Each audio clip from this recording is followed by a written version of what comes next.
Hi guys, what's up? Thank you so much for watching Mostly Sane. I'm Prajakta. Welcome back to another Real Talk Tuesday video. This time it's a little different.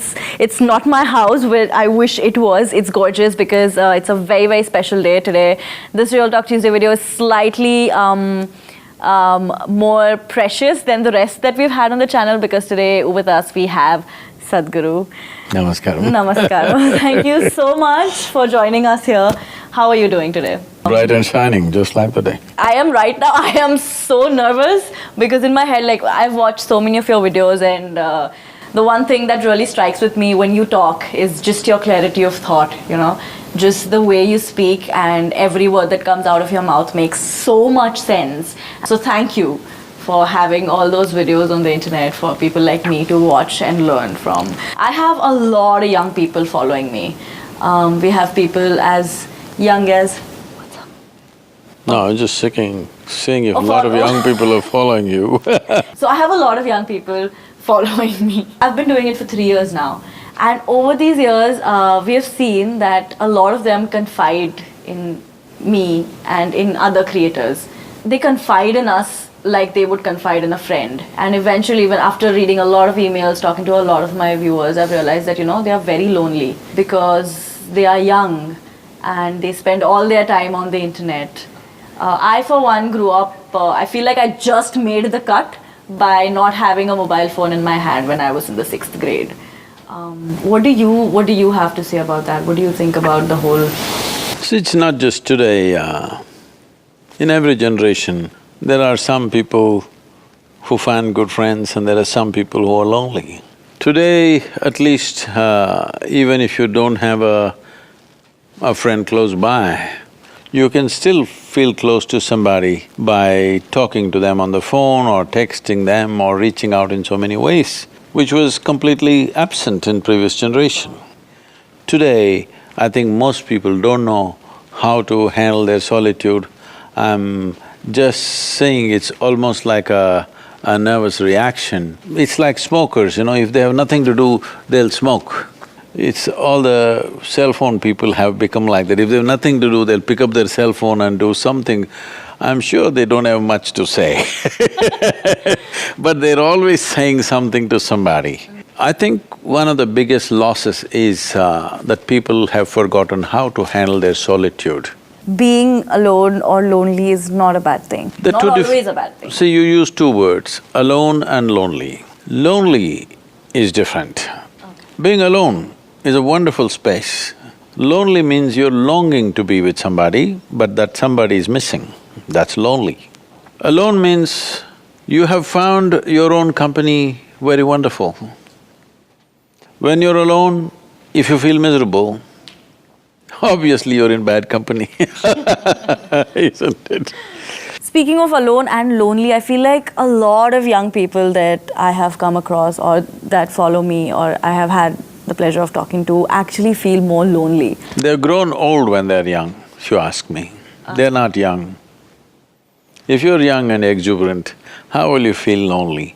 You become like an old person, lonely, neglected. But do you think that their dependency on the internet or technology sort of takes away from the fact that they think that it's better to write to a YouTuber and email about what they're going through than to go to a friend or family talk about? You want to talk to somebody that you will never meet. You want to? Yeah, you want to talk to someone that you will never meet because you can say whatever you want. If you talk to your family, you talk to your close friend, every day you have to meet. And they might have made their own judgments, and those judgments, right, wrong, is not for us to judge now.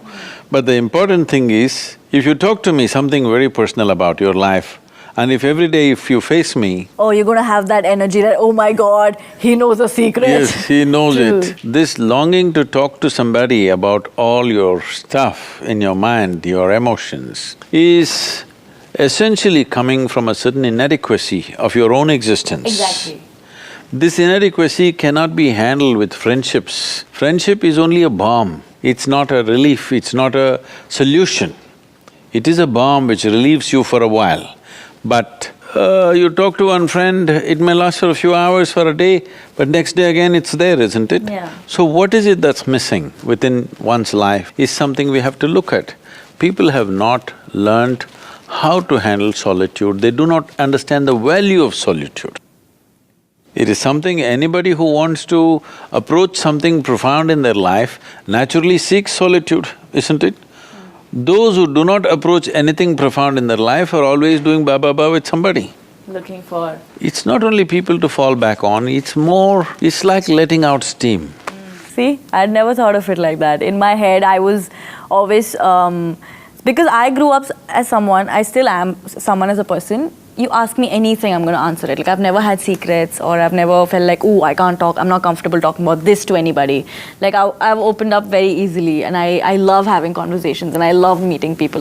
Which is why I was very confused with, you know, the whole young people saying that we can't talk about our feelings, or we don't like sharing our feelings, or, you know, we don't like expressing, you know, might as well just like, you know, if you think about it much, it's going to become bigger, which was so confusing for me as a person. I was like, what? I always talk, you know, talking is therapeutic. I think conversations just help things so much. When you say talking is therapeutic, who needs a therapy? Only if they're sick, they need a therapy, isn't it? So we need to look at this.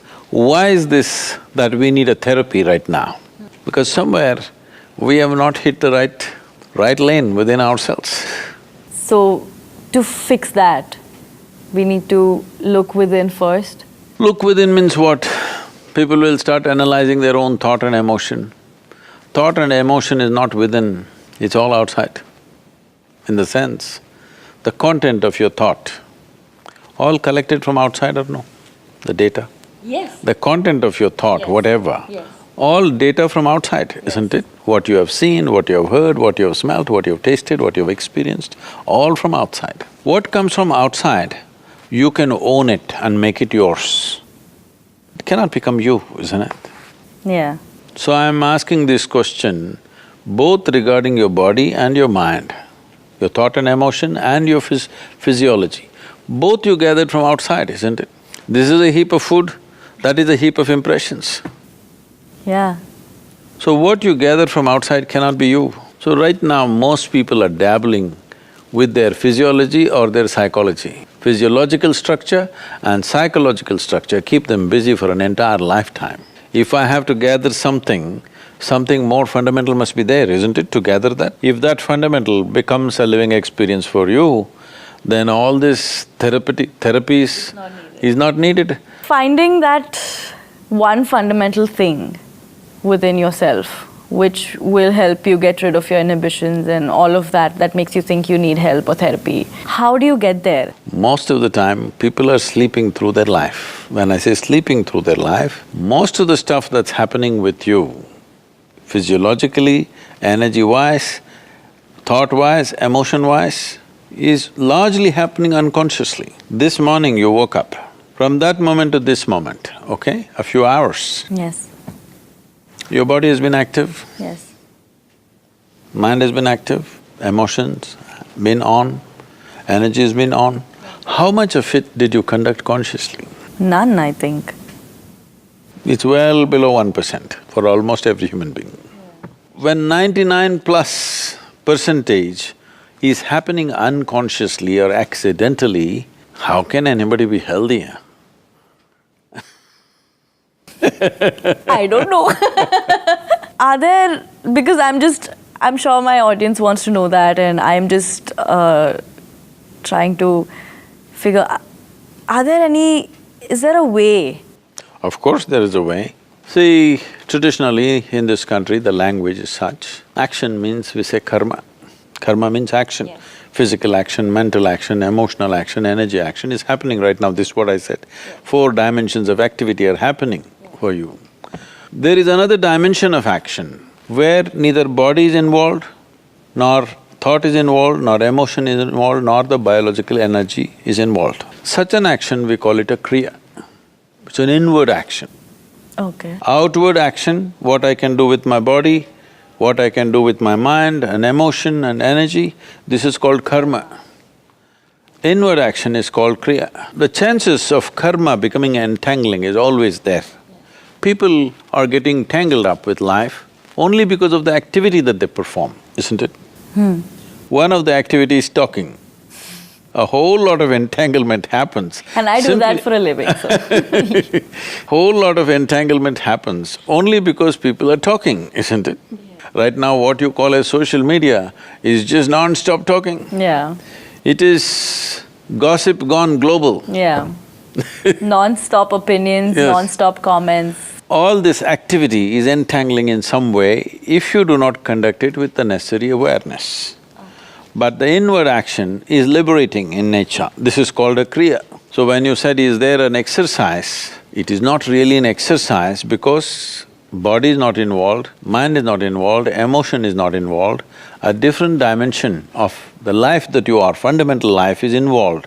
So this is called a kriya. If one every day touches something beyond their physiological and psychological structure, a space or a dimension beyond these two aspects, in that there is no turmoil. The only two kinds of sufferings that people know are physical and mental, isn't it? Do you know any other kind of suffering? There is no other kind of suffering for a human being.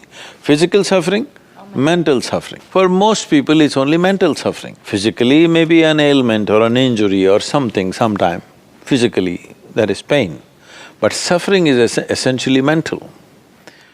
If only, to put it very simply, if only your mind was taking instructions from you, would you cause suffering or joy to yourself? Joy.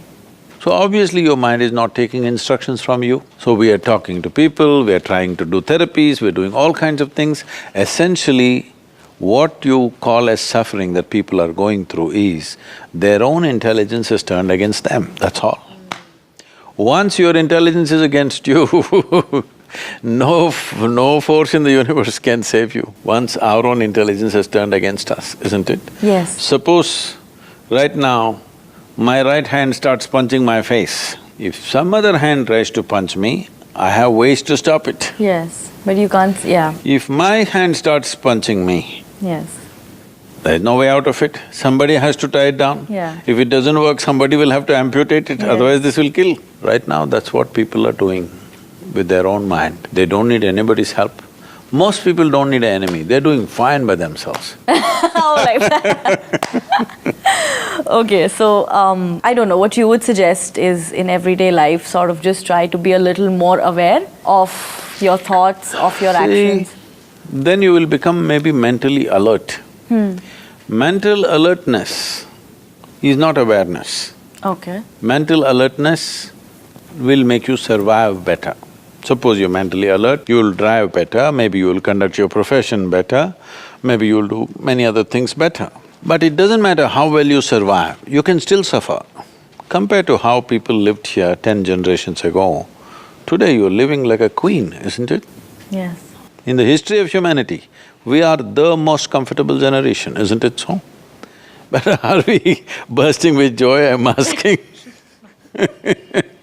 And you know what gets to me really is about how young that starts.